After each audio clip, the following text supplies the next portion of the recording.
Just a quick word about Scobie's book before we go to break. Nasty, spiteful, woefully inaccurate. I mean, I think the two things, as I said earlier, Harry and Meghan are being asked or advised to denounce this book. Scobie said, no, I didn't get it from them, but we know that he did.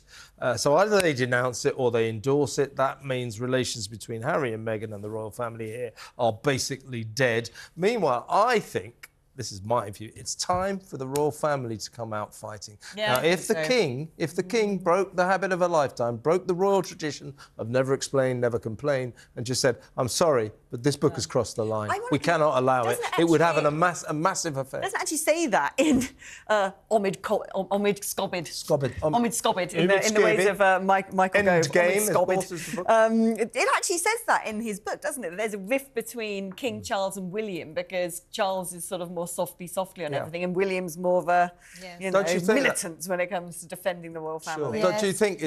I mean, I think so. The two calls are that Harry and Meghan should denounce this book, or we take it that they endorse it. And I say the king should.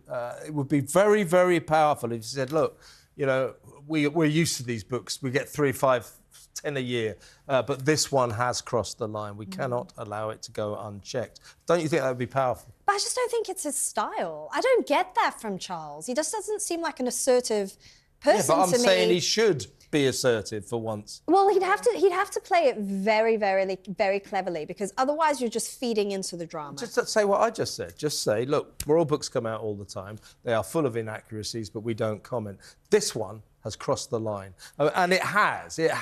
Everybody is shocked and appalled by just how spiteful, ruthless and horrible it is about everyone except Harry and Meghan. Well, yes, and I think maybe he's hoping, just by keeping quiet, that they'll sort of expose themselves, that he doesn't need to make an intervention, that they'll just carry on and they'll keep lobbing grenades. That's what they always do. I just say that if the royal family wanted to make an impact on this book, they should break their tradition and just say it's just not true and it has crossed the line. It would have a really powerful effect. And that, ladies and gentlemen, ends my broadcast for today, my address to the nation. There you go, Charles. If you want a new press secretary... Yeah, there you go. Yeah. Candice, you can come sit here instead. You'd probably be nicer. Much better.